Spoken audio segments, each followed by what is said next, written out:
বাহিরে বেরিয়ে দেখি কিচেনে আরিয়ান ভাই বিরিয়ানি নাড়াচাড়া করছে। আমাদের দুজনকে দেখে উনি মৃদু হেসে বললেন, তোমাদের বিরিয়ানি খাওয়া হলো? আমি তার কথা শুনে ড্যাব ড্যাব করে তাকিয়ে রইলাম। রোশন স্যার আমার দিকে তাকিয়ে আবারও আরিয়ান ভাইয়ের দিকে তাকিয়ে বললেন, রান্না করছিস? রান্না না করলে হবে?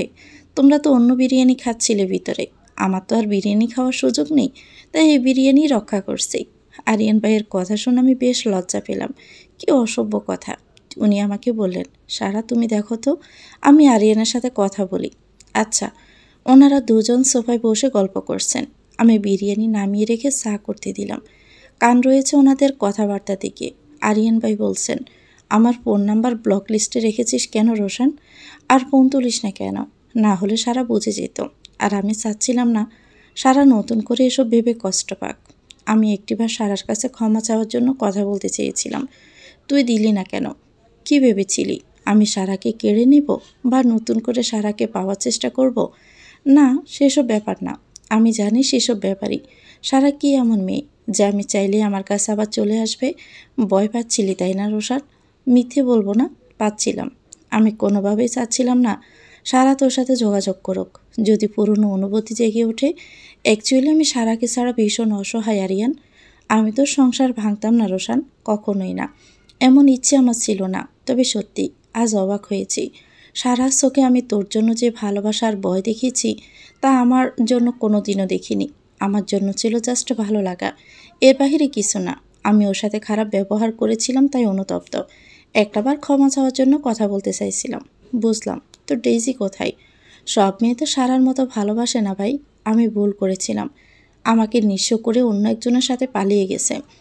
আরিয়ান, আমরা হিসেবে অনেক ভুল করি অনেক সময়। সব শিক্ষিত মেয়েই যে ভালো হবে সেটা নয়। সব সুন্দরী মেয়ে যে চরিত্র খারাপ সেটাও নয়। সব সুন্দরী মেয়েরা যে ছেলেদের মন নিয়ে খেলা করে সেটাও নয়। সব কালো মেয়ে যে ভালো চরিত্রের হয় এটাও কিন্তু ঠিক নয়। সব শ্রেণীর মানুষই দুনিয়াতে আছে। তবে আমাদের খুঁজে খুঁজে বেছে নিতে হয় জীবনের প্রেয়সীকে। গায়ের রং, শিক্ষা, ধনী গরিব এসব বিচার করে ভালোবাসা যাবে না। আজ আমি সেটা বুঝতে পারছি রোশান। আমি চা নিয়ে টি টেবিলে রাখলাম। আরিয়ান ভাইয়েরটা টেবিলে রেখে দিলাম আর ওনারটা ওনার হাতে দিলাম। আরিয়ান ভাই বোধহয় একটু অপমান বোধ করলেন, তবুও হাসলেন। হেসে বললেন, এখন তুমি চা বানাতে পারো সারা? আরিয়ান ভাইয়ের কথা শুনে আমি রোশন স্যারের দিকে তাকালাম। কেমন যেন অস্বস্তি ফিল হচ্ছে। রোশন স্যার বুঝতে পারলেন বিষয়টা। চায়ে চুমুক দিয়ে বললেন, ও এখন সবই পারে। আরিয়ান ভাই কেমন যেন তীক্ষ্ণ দৃষ্টিতে তাকিয়ে আছেন আমার দিকে। তাকানে তো অন্য কিছু আছে, এভাবে আগে উনি আমার দিকে তাকাননি কখনো। আমি জায়গা পরিবর্তন করলাম। ডাইনিংয়ে খাবার এনে রাখছি। রোশন স্যারের ফোনে কল এসেছে। উনি ফোন নিয়ে বেলকনিতে গেলেন। এ সময় আরিয়ান ভাই বললেন, তুমি সাদা মূলা এটা জানতাম, বাট এত অপূর্ব সৌন্দর্য আমার চোখ কেন খেয়াল করলো না সারা? এসব বলার মানে কি এখন আরিয়ান ভাই? আমার কথা শুনলে কি রাগ হচ্ছে তোমার? সেটা আপনার বুঝে নেওয়া উচিত। রাগ হচ্ছে নাকি ভালো লাগছে? আই এম সরি সারা, সেদিন আমি ভুল করেছিলাম। তোমাকে কষ্ট দিয়েছিলাম, ভাগ্যিস দিয়েছিলাম। না হলে চমৎকার মানুষকে কোথায় পেতাম? কারো পৌষ মাস, কারো সর্বনাশ। আমি কোনো কথা বললাম না আর। আরিয়ান ভাইয়ের কথার ইঙ্গিত বুঝলাম। আরিয়ান ভাই আবারও বললেন, তোমাকে নিজেই আমার লাইফ থেকে সরিয়ে দিয়েছিলাম, অথচ নিজেই তোমাকে না পাওয়ার যন্ত্রণা চটপট করেছি। কি অদ্ভুত তাই না? নিয়তি এমনই। তবে তোমাকে মুখ ফুটে চাওয়ার অধিকার নেই, চাইবও না। এসব শুনতেও ভালো লাগছে না আমার। সেদিন আরিয়ান ভাই খাওয়া শেষ করে ওনার সাথে গল্প করেই চলে গেলেন। অনেক চেষ্টা করেছিলেন আমার সাথে কথা বলার, আমি কোনো কথাই বলিনি। কেন জানি না রুচিতে আসেনি। পৃথিবীতে কোনো পুরুষের সাথে কথা বলতে আমার ভালো লাগে না, একমাত্র উনি ছাড়া। আমার মনে প্রশান্তি জাগে না। প্রায় বছর ঘুরে এসেছে, সো আর একটা ইয়ার গ্যাপ গিয়েছে। আমরা ফাইনাল ইয়ারে উঠে গিয়েছি। অনেক কিছুই সময়ের সাথে সাথে বদলে গেছে। শ্বশুরকে অনেক বুঝিয়ে শান্ত করা হয়েছে। শাশুড়ি এখন অনেক চেঞ্জ হয়ে গিয়েছেন। শ্বশুর শাশুড়ি আর দাদু এখন আগের বাড়িতেই আছেন। রোশন স্যার একটা মেয়েকে ঠিক করে দিয়েছেন শাশুড়ির কাজে সাহায্য করার জন্য।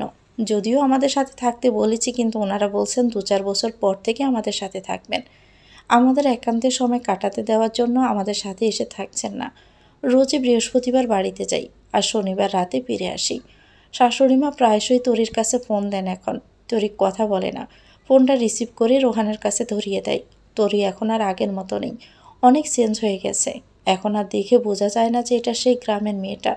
আল্লাহ চাইলে সবই সম্ভব হয়। কারো সাহায্যে তরি খুব অল্প সময়ে ব্যবসা অনেক এগিয়ে গেছে, কেউ আড়াল থেকে ওকে সাহায্য করছে, আর আমি জানি এটা মিনয় ছাড়া কেউ না।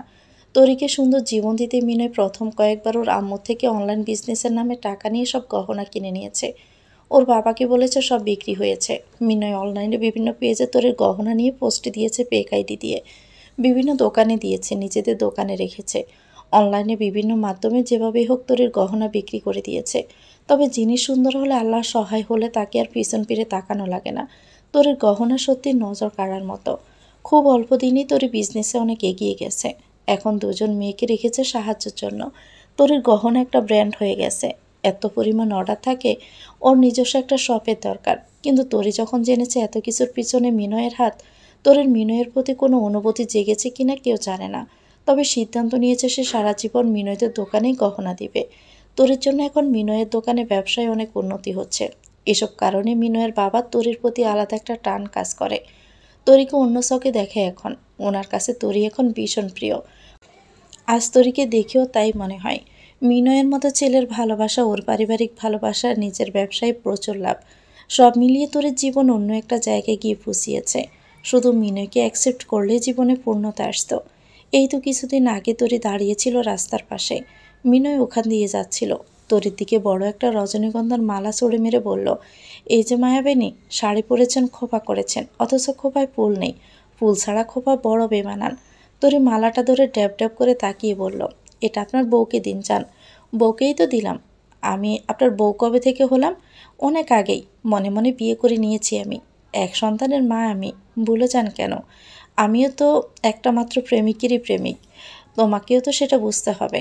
আমারও একটা মন, তোমাকে সেটা বুঝতে হবে। আমার বোঝার দরকার নেই। আমাকে নিয়ে যা ভাবছেন তা কখনোই পূরণ হবে না। তাই বিয়ে করে নিন। তুমি আমার না হলে আমি ইহকালে যেমন তোমার পিছু ছুটছি, পরকালেও ছুটব।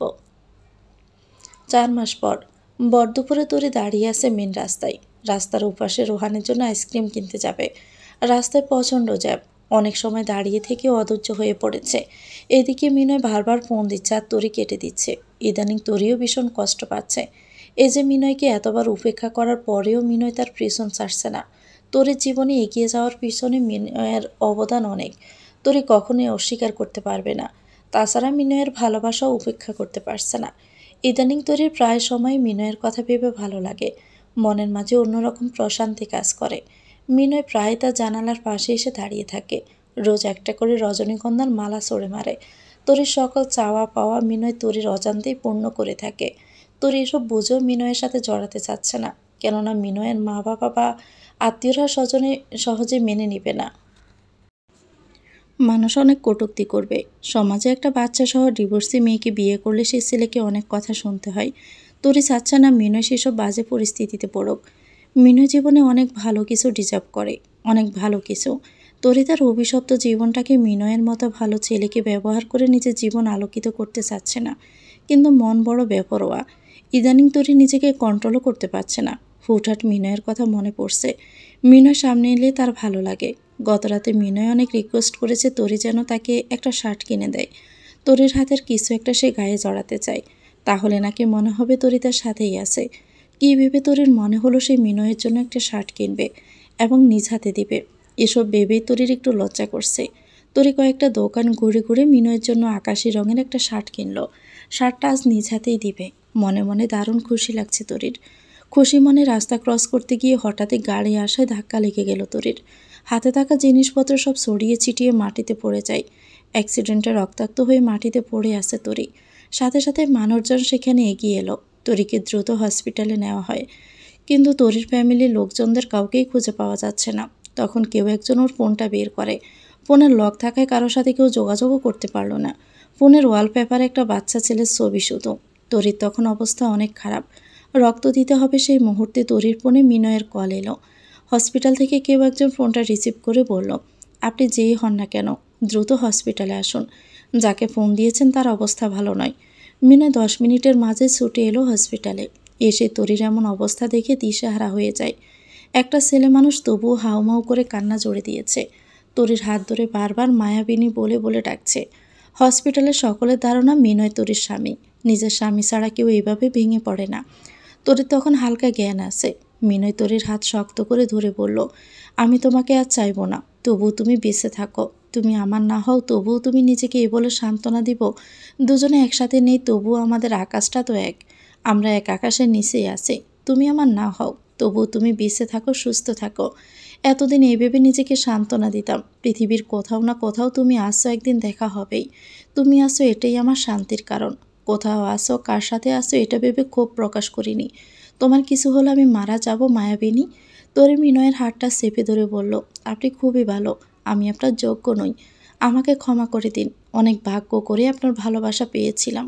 এই নিষ্ঠুর পৃথিবী আমাদের এক হতে দেয়নি, আমাদের দুজনের পৃথিবী আলাদা করে দিয়েছে। কি এমন ক্ষতি হতো জীবনের শুরুটা আপনার সাথে হলে, কিন্তু হলো না। আমি আপনার ভাগ্যে নেই, আমার ভাগ্যে লেখা ছিল দুঃখ, কষ্ট, যন্ত্রণা।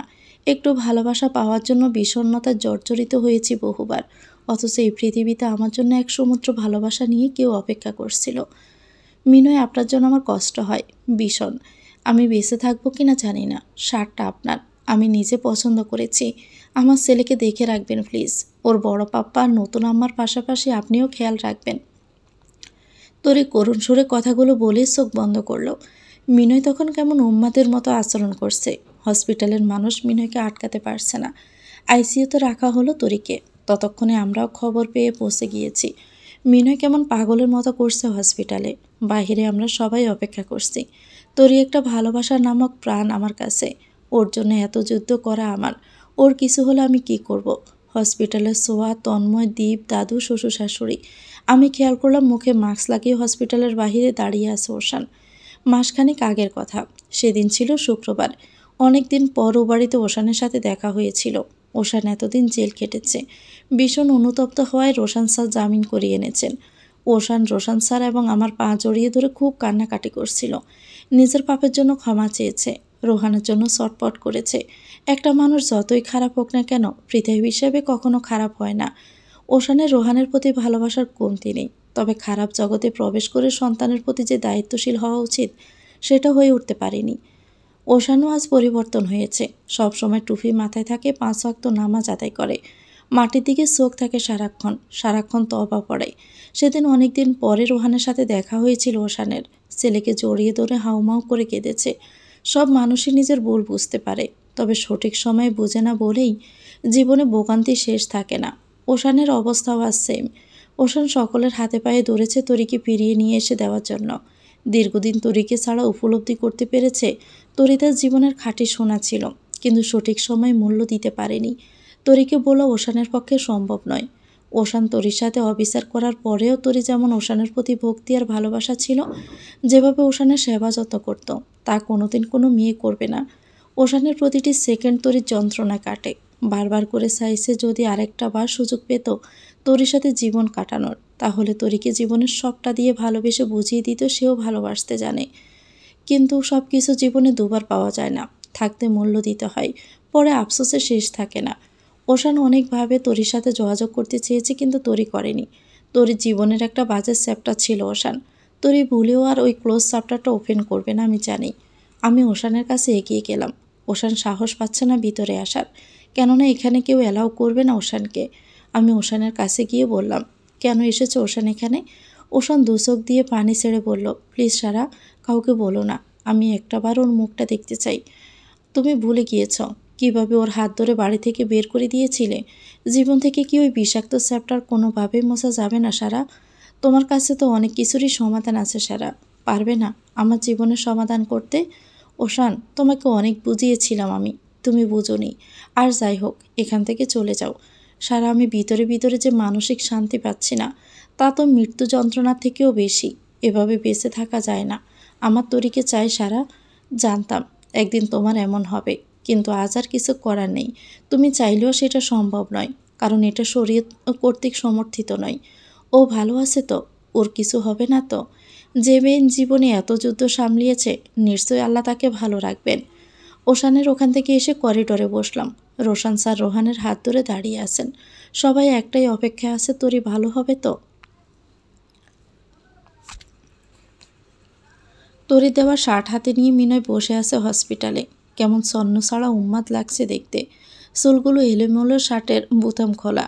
ওয়ালে হেলান দিয়ে এক হাঁটু ভেঙে হাঁটুর উপরে হাত দিয়ে বসে আছে। 3 দিন মিনয় বাড়িতে যায়নি। সকাল গড়িয়ে দুপুর, দুপুর গড়িয়ে বিকেল হয়ে গেল, অথচ মিনয় উঠছেই না। চোখ দুটো লাল রক্ত জবার মতো হয়ে আছে। রোহান কান্নায় ভেঙে পড়েছে। আমি তরির জন্য মানত করে হসপিটালে প্রবেশ করলাম। মিনয়ের মা বাবা এসেছে হসপিটালে। পিহু তার মা বাবাকে বলেছে তোমাদের সাথে আমার কথা আছে। ভাইয়া ছোটোবেলা থেকে তরিয়াপুকে পছন্দ করে।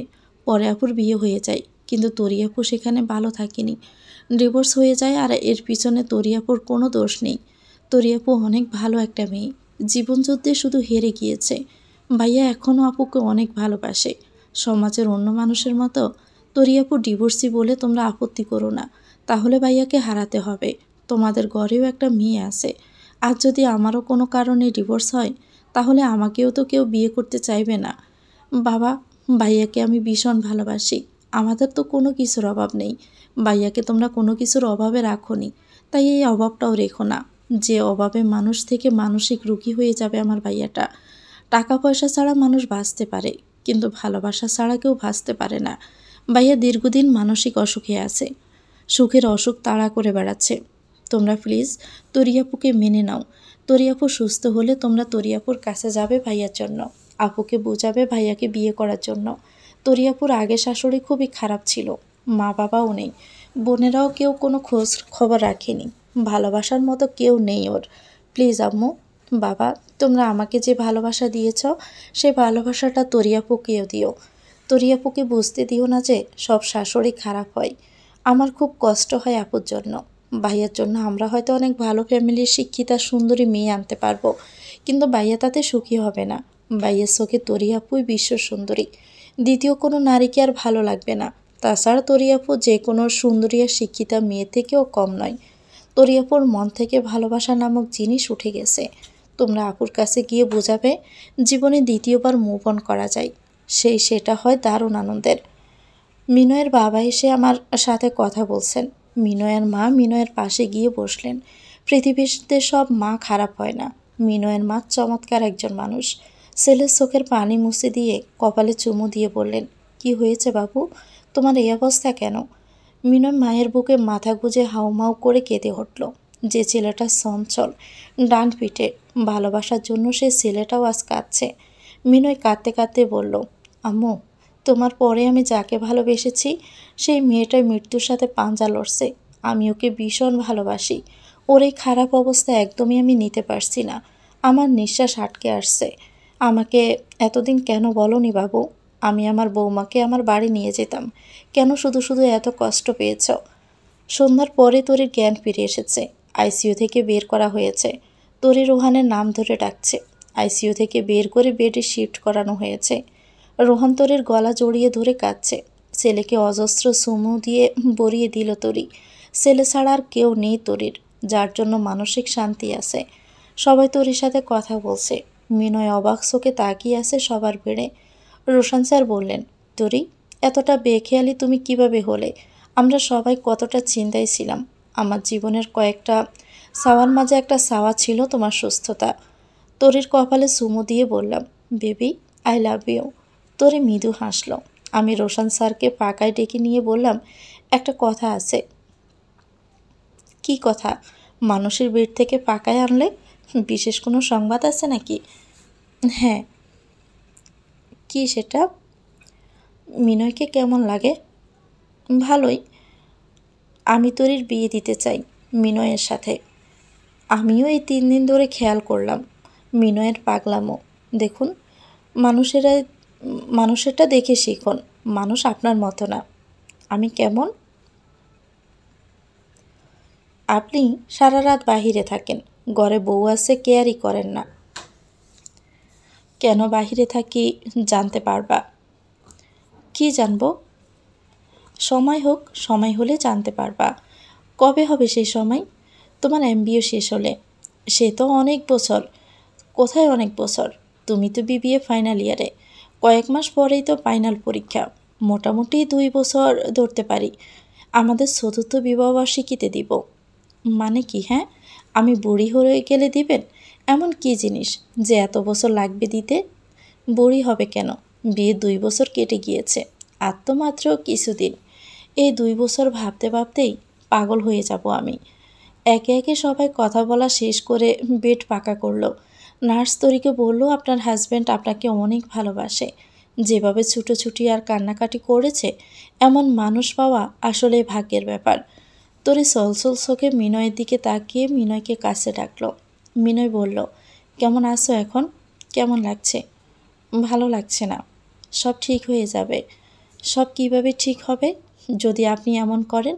নিজের দিকে খেয়াল তাকিয়ে দেখেছেন কি অবস্থা করেছেন নিজের? দেখার সময় পাইনি। খেয়েছেন? হুম। মিথ্যে কথা বলছেন কেন?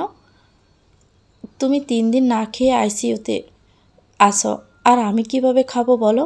কেন খাবেন না বলুন তো? কি আছে এমন আমার মাঝে? কেন এমন করেন?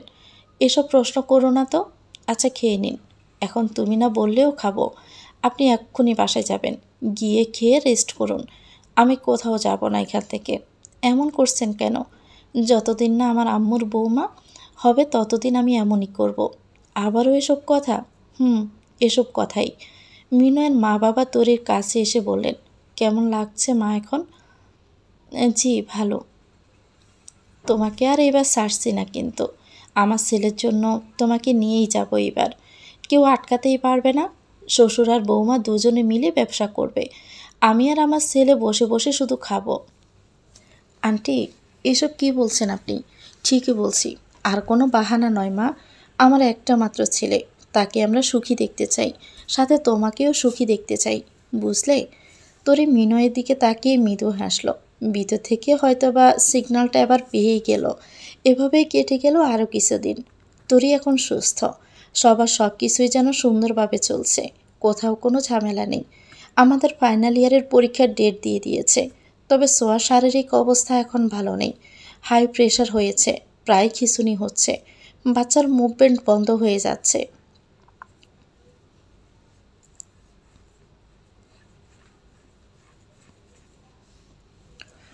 ওশান ইদানিং রেগুলার তরির বাসার আশেপাশে ঘুরঘুর করে, কিন্তু তরি দেখেও না দেখার ভান করে এড়িয়ে যায়। মন থেকে কেউ একবার উঠে গেলে তার জন্য অনুভূতি আর কাজ করে না। তরির বিষয়টাও আজ সেরকম। ওশানের শত চেষ্টা বিফলে যাচ্ছে। তরির সমস্ত অনুভূতি জুড়ে আজ মৃণয়, কিন্তু এখনও সেটা অপ্রকাশিত। বোধহয় একটু লাজক প্রকৃতির জন্য কিছুই প্রকাশ করতে পারছে না। এরই মাঝে সোয়ার হঠাৎই পেন শুরু হয়েছে। এখন তো লেবার পেন ওঠার কথা নয়, হঠাৎ করে খিঁচুনি শুরু হয়, পেন উঠে গেল। তন্ময় দ্রুত হসপিটালে নিয়ে গেল সোয়াকে। খবর পেয়ে সেখানে আমরা সবাই ছুটে গেলাম। সোয়া স্যালাইন চলছে।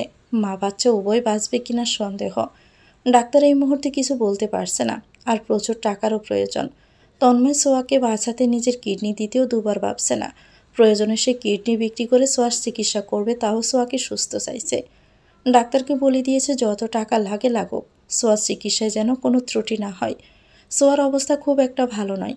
আমার কাছে মনে হলো সোয়ার মা বাবাকে খবর দেওয়া উচিত। বারান্দায় এসে ফোন কানে দিয়ে নিচে দেখি তরি দাঁড়িয়ে আছে। সোয়ার খবর শুনে হসপিটালে ছুটে এসেছে। আমি সোয়ার মায়ের কাছে খবর পৌঁছে দিলাম। তারা আসবে কিনা জানি না। তরির পথ আটকে দাঁড়ালো ওশান। তরি প্রচণ্ড বিরক্ত মুখে অন্যদিকে ঘুরে দাঁড়ালো। বোঝা যাচ্ছে রাগে ফেটে যাচ্ছে। ওশান আসমকাই তরির পায়ের নিচে বসে পা জড়িয়ে ধরে বলল, আমাকে ক্ষমা করে দাও তরি, প্লিজ তরি, আমাকে আরেকটা সুযোগ দাও। তরি, আমাদের বাচ্চার কথা ভেবে আমাকে একটা সুযোগ দাও। রোহান মা বাবা ছাড়া কিভাবে থাকবে? ওর জীবনে মা বাবা দুজনেরই প্রয়োজন। একদিন তুমি আমায় ভালোবাসতে, সে ভালোবাসার কথা ভেবে না হয় তুমি আমাকে আরেকটা বার ভালোবাসার চেষ্টা করো। ছেলের মা বাবা দুজনেই প্রয়োজন, সেটা অনেক আগে ভাবা উচিত ছিল। রোহানের এখন বাবার প্রয়োজন নেই, আর জীবনে যেন আমার সামনে না আসা হয়। তরি পা জাড়া মেরে হসপিটালের দিকে রওনা হলো। তরির সাথে মিনয়ও ছিল। মিনয় তরির পাশে সাথে সাথে হাঁটতে হাঁটতে বলল, কি ভাবছ? কোন বিষয়ে? ওশান ফিরে যাবে ওর কাছে? হ্যাঁ যাব। সত্যি যাবে? হুম। সত্যি? হুম। কেন? বলবো কেন? আচ্ছা যা তুই। কে নিষেধ করেছে যেতে? এক্ষুনি যা। এই তুই তুই করছেন কেন? করলে কি পাপ হবে নাকি? তুই না আমার থেকে বয়সে ছোট। তুই বলে সমস্যা কোথায়? তাই বলে তুই বলবেন? প্রেমিকা তো আর না যে তুমি তুমি করে কথা বলবো। আচ্ছা, মনে থাকবে আমার। এই শোনো তরি, আর তুই বলবো না, আপনি বলবো। এবার বলো, যাবে ওর কাছে? কি মনে হয়? বুঝতে পারি না আমি তোমাকে। আমার চোখের দিকে তাকান। তাকাতে আমি সাহস পাই না। আচ্ছা আজ তাকান। তাকিয়েই আছি, তাও কিছু বুঝতে পারছি না। সব কথা সবসময় মুখে বলা যায় না। তোর এই চোখের ভাষা না বুঝলে পুরুষ তুমি ব্যর্থ, ভীষণ ব্যর্থ। কিসের পুরুষ মানুষ তুমি? আমি যা ভাবছি তুমি কি তাই বোঝালে? আপনি কি ভাবছেন বুঝবো কিভাবে? You accept me? তবুও বোঝে না গাদা। আবার এত বছর একটা মেয়ের পিছনে পিছনে ঘুরছে। কিছুক্ষণের মাঝেই একটা কালো প্রাইভেট কারে সোহান মা বাবা এসে হাজির হলো। মানুষ দুটো কাঁদতে কাঁদতে ভিতরে প্রবেশ করলেন। দীর্ঘদিন পর আজ তারা একমাত্র মেয়ের মুখ দেখবে। সোয়ার মা বাবাকে দেখে বেশ ভালো লাগলো। তন্ময় সোয়ার হাত ধরে বসেছিল। সোয়ার মা বাবাকে দেখে হাতটা ছেড়ে দিল। সোয়া ভাবতেই পারেনি ওর মা বাবা আসবে। কিছু মুহূর্ত থাকে ভীষণ আদরে, ভীষণ ভালোবাসাময়। দীর্ঘদিনের রাগ অভিমান বলে একমাত্র মেয়েকে বুকে জড়িয়ে নিল সোয়ার মা বাবা। সোয়া যেন অর্ধেক সুস্থ হয়ে গেল মা বাবাকে পেয়ে। মা বাবার মেয়ের অনেক ইমোশনাল মুহূর্ত কাটল। সন্তানের অসুস্থতায় কি কোনো মা বাবার রাগ অভিমান করে থাকতে পারে? সোয়া সে তখন থেকে বাবার বুকে মাথা গুঁজে পুপিয়ে কেঁদেই যাচ্ছে। এই যেন দীর্ঘদিনের আকুলতা, মা বাবাকে কাছে না পাওয়ার। সোয়ার এই অসুস্থতার পিছনে মেন কারণই ছিল মা বাবাকে কাছে না পাওয়া। মানুষ বলে না শুধু ভালোবাসার মানুষ হলেই সুখী হওয়া যায় না, আর সেই চিন্তা থেকে মা বাবাকে রেখে প্রেমিকের হাত ধরে পালিয়ে যায়। এই সিদ্ধান্তটা জীবনের সব থেকে বড় ভুল। মানুষের জীবনের প্রথম ভালোবাসাই হলো মা বাবা। সেই প্রথম ভালোবাসার দোয়া না থাকলে দ্বিতীয় ভালোবাসায় পুরোপুরি সুখী হওয়া যায় না, মোটেও যায় না। সোয়া দীর্ঘদিন মানসিক কষ্টে ভুগেছে। বাড়ি ছেড়ে পালিয়ে সুখে থাকলেও মা বাবার ভালোবাসার অসুখ তাকে তাড়া করেছে। আজ যেন মানসিক শান্তি খুঁজে পেল। তন্ময় কী করবে বুঝতে না পেরে কেবিন থেকে বেরোনোর জন্য পা বাড়ালো। সোয়ার বাবা হাত টেনে ধরে বললেন, তন্ময় কোথায় যাচ্ছ বাবা? তন্ময়ের মাথাটা নিচু, অপরাধী কণ্ঠে বলল, আমাকে ক্ষমা করে দিন, অনেক কষ্ট দিয়েছি আপনাদের। আচ্ছা বাহিরে চলো, জামাই শ্বশুর মিলে চা খাই। আমার নাতি নাতনি আসবে, এর চেয়ে আনন্দের আর কি আছে? তন্ময় যেন ভীষণ অবাক হলো। যদিও সোয়ার বাবার সাথে তন্ময়ের আগেও কথা হয়েছে, চেনা জানা আছে। তন্ময় ভয়ে ভয়ে সোয়ার বাবার সাথে বাহিরে গেল। তন্ময় আবারও বলল, আঙ্কেল আমাকে ক্ষমা করে দিন। কিসের জন্য ক্ষমা করব? আপনাদের কষ্ট দেওয়ার জন্য। কিসের কষ্ট? তুমি আরও আমাদের শান্তি দিয়েছ। তোমার প্রতি তো রাগ ছিল না, রাগ ছিল এক অমানুষের প্রতি। আজ আর সেসব বলবো না, তবে তোমার সাথে সোয়া ছিল এটা অনেকটা নিশ্চিত করেছে আমাদের। রাগ ছিল না? কিভাবে রাগ থাকবে? এত কিছুর পরেও তুমি আমার মেয়েকে গ্রহণ করে আগলে রেখেছ। এটার জন্য তোমাকে কি বলবো আমি জানি না। আমি পরে সব জেনেছি। আসলে মেয়েটা বড্ড বোকা।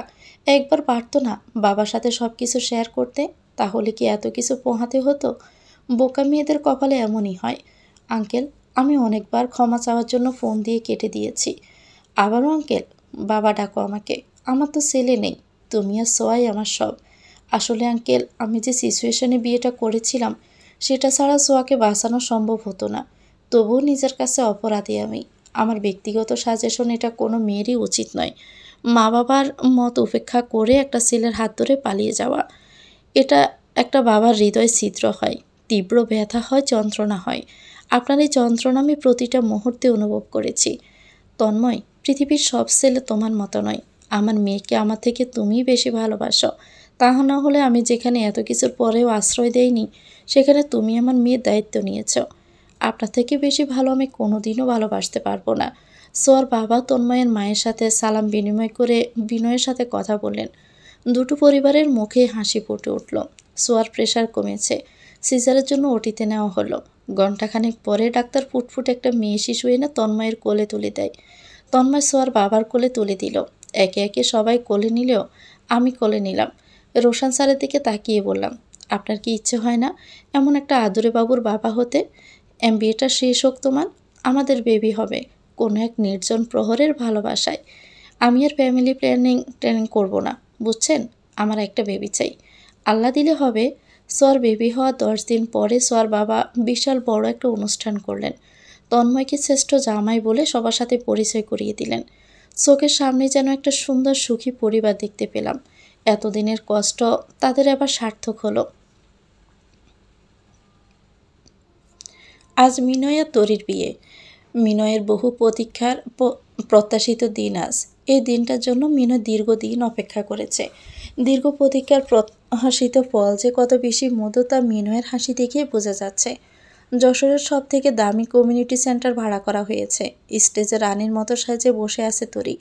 গর্জিয়াস সাজে তরিকে যেন চেনাই যাচ্ছে না। মেয়েটা তো এত হাসি খুশি ডিজার্ভ করে, শুধু সঠিক মানুষের অভাবে সেটা দেরিতে পেয়েছে। তরির পাশেই বসে আছে মিনয়। এই নবদম্পতিকে ঘিরে দাঁড়িয়ে আছি আমরা সকলে। রোহান সোয়ার মেয়েকে কোলে নিয়ে ওয়াও ওয়াও করে খেলা করছে। সোয়া তন্ময়ের মেয়ে স্পর্শী।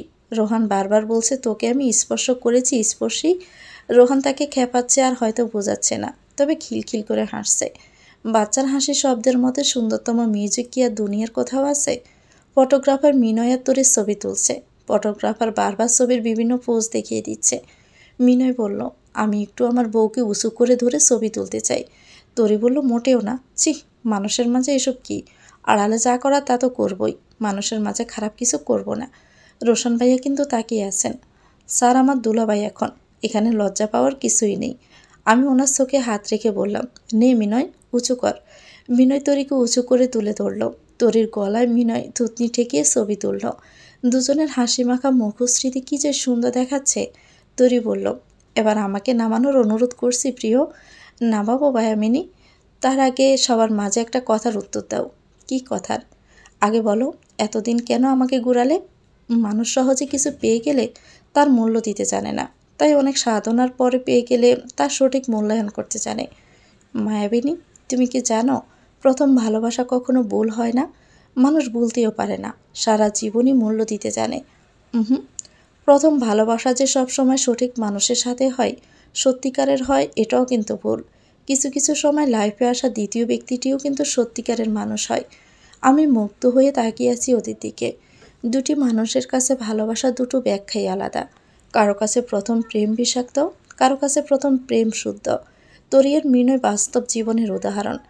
তন্ময় সোয়ার কাঁধে হাত রেখে ছবি তুলল কতগুলো। এসবের মাঝে সবার অলক্ষ্যে রোশন স্যার আমার হাত আলতো করে চেপে ধরলেন। আমি ওনার মুখের দিকে তাকালাম, উনিও তাকালেন। এই চাহনিতেই ছিল নেশাক্ত এক অনুভূতি। ওদের বিয়ে 10 দিন পরেই আমাদের ফাইনাল ইয়ার পরীক্ষা শুরু হলো। 1 মাসের মধ্যেই পরীক্ষা শেষ হয়ে যায়।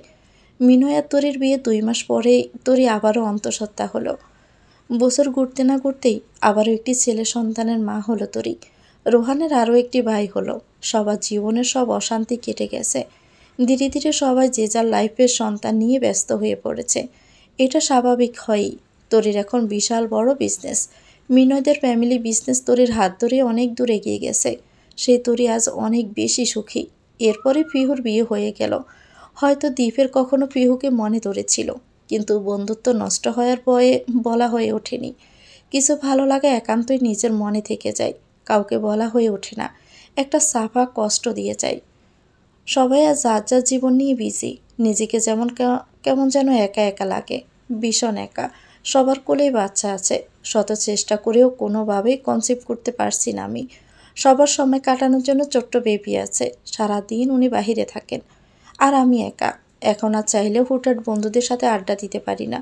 ওদের বাবু নিয়েই ওরা পেরে ওঠে না। অনেক কিছুই একটা সময় বদলে যায়।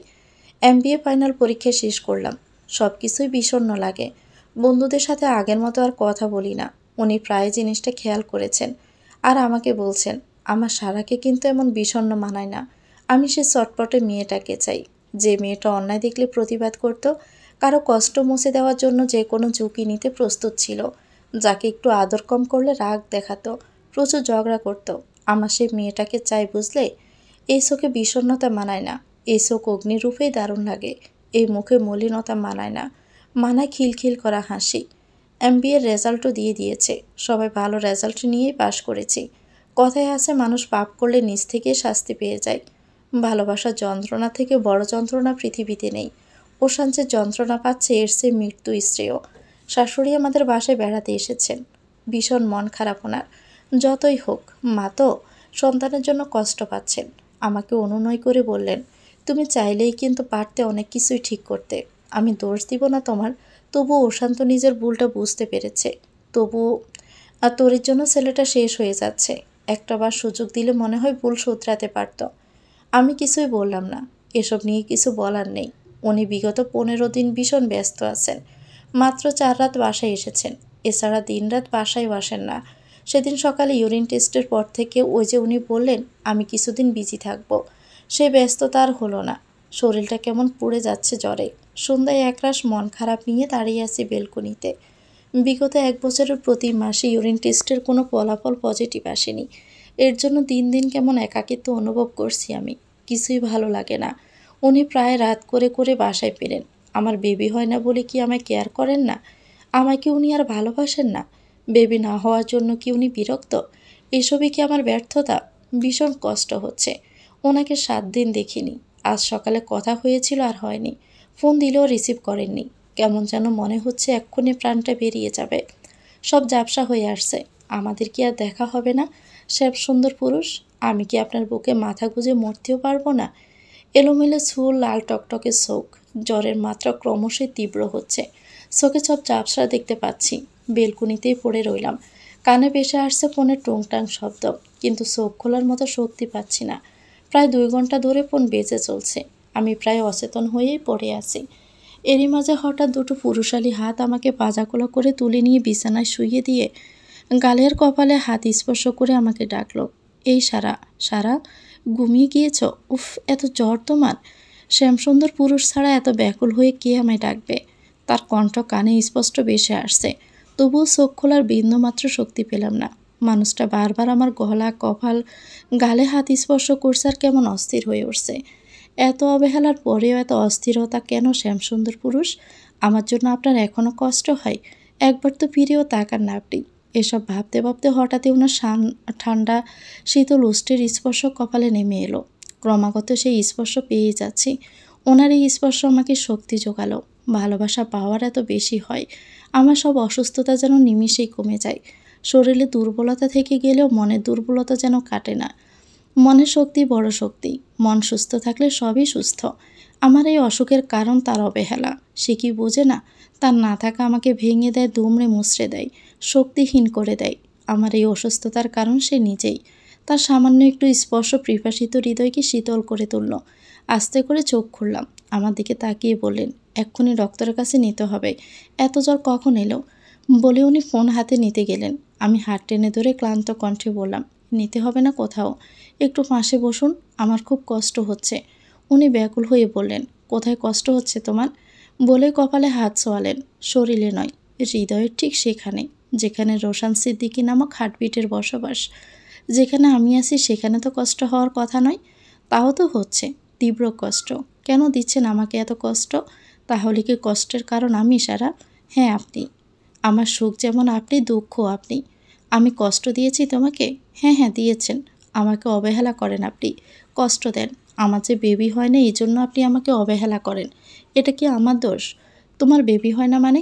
এসব কে বলে তোমাকে? আর আমি তোমাকে অবহেলা করি? লাস্ট 15 দিন আপনি ঠিকভাবে বাসায় আসেননি কেন? আমার ফোন ধরেননি ঠিকভাবে। আমার কত কষ্ট হয়েছে জানেন? আমি মনে হয় মরে যাব। উনি আমার অশ্রুসজল চোখের দিকে তাকিয়ে চোখের পাতায় চুমু দিয়ে বললেন, তোমার চোখের অনন্ত মায়ায় আমি ডুবেছি সারা, অথচ অনন্ত সুখ এনে দিতে পারিনি। কেন যেন মনে হয় আমি ব্যর্থ, ভীষণ ব্যর্থ। আমি তোমাকে বোঝাতে পারিনি তুমি আমার কি। তোমাকে আমি কত বেশি ভালোবাসি যদি বোঝাতে পারতাম। তোমার কি এত কষ্ট হতো? এই যে বেবি হয় না সেজন্য কেন তুমি আমাকে দায়ী করছো? তুমি কি বোঝো না একটা বেবি আমাদের ভালোবাসায় বাধা হতে পারে না? আমার কাছে তুমি মানি সব পূর্ণতা। আমার কাছে তুমি মানি সব কিছু। অথচ তোমাকে বোঝাতে আমি ব্যর্থ। সেই ব্যর্থতাকে সফলতায় পরিণত করার সময় এসেছে। কেন যেন তোমাকে দেখে মনে হয় ভীষণ ক্লান্ত। সেই শুরু থেকে তুমি পরিশ্রম করে যাচ্ছ, কারো না কারো জন্য সবসময় ব্যস্ত থেকেছ। সেই সাথে আমিও থেকেছি। কখনো দুজন দুজনকে সেইভাবে সময় দিতে পারিনি। আমিও খুব ক্লান্ত। কেন জানি না এখন আর মানুষের কোলাহল ভালো লাগে না। নিরিবিলি থাকতে ভালো লাগে। একান্তে তোমার সাথে সময় কাটাতে ইচ্ছে করে কোনো এক নির্জনে। কোনো এক নির্জনে আমাদের প্রহর নামবে ভালোবাসা হয়ে। প্রতিটি প্রহরে কোনো দ্বিধা ছাড়াই তোমাকে ভালোবাসতে পারবো। আমার আর টাকা পয়সা লাগবে না, যতটুকু আছে এনাফ। সব ছেড়ে ছুড়ে চলে যাব আমাদের স্বপ্নের শহরে।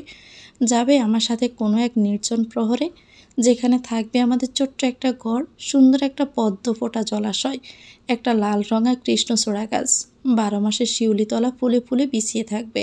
তুমি খিলখিল করে হাসবে সেখানে। তোমার হাসিতে আমি মুগ্ধ হয়ে প্রকৃতি দেখব। সত্যি আমি বড্ড ক্লান্ত। এই কোলাহলের শহর ছেড়ে আমাকে নিয়ে যাবেন? একটা দিন, একটা প্রহর অন্তত নিরিবিলি আপনার বুকে মাথা রেখে আমি বাঁচতে চাই। উনি আরও একটু শক্ত করে আমাকে জড়িয়ে ধরে বললেন, হ্যাপি 4th ম্যারেজ অ্যানিভার্সারি মাই লাভ। আর সেই সারপ্রাইজ দেওয়ার দিন, যে সারপ্রাইজে তুমি জন্য এতদিন আমি বিজি ছিলাম, আর তুমি ভেবেছ আমি অবহেলা করেছি। ডাক্তার দেখিয়ে উনি আমাকে নিয়ে একটা রিকশায় উঠলেন।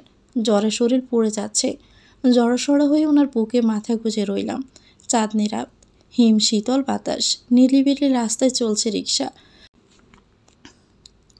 জ্বরে অচেতন করে নিয়ে আসছে। রিকশাটা গিয়ে থামলো শহর থেকে অনেকটা দূরে, যেখানে কোনো লোকালয় নেই। মাঠের মাঝে এক টুকরো জমিতে লাল নীল আলো জ্বলছে। রিকশাটা থামতে সেদিকে আমার চোখ গেল। আমার পরনে সাদা জর্জেট একটা শাড়ি, আসার সময় উনিই পরিয়ে নিয়ে এসেছেন। উনি আমাকে দৌড়ে হাসছেন। গোলাপের পাপড়িতে বিছানো একটা সরু রাস্তা, আস্তে করে পা ফেলছি আমি। রাস্তার দুপাশ বেলুন আর ফুল দিয়ে সজ্জিত। সামনে একটা সন আর টালির দোতলা ঘর। ঘরটা এত সুন্দর করে আলোকসজ্জায় সজ্জিত, কোথায় যেন হারিয়ে গেল সব অসুখ। পাশে সুন্দর একটি জলাশয়, যেখানে ঝিনুক মোমবাতিতে বাড়ছে হরেক রকমের। লাল পদ্ম ফুটে রয়েছে, পদ্ম পাতায় মোমবাতি। জলাশয়ে বিভিন্ন রঙের রঙিন মাছ। জলাশয়ের পাড়ে লাল রঙের কৃষ্ণচূড়া গাছ। গড়ের সালে বড় শিউলি গাছ। আমার চোখ জোড়া যেন সার্থক হলো।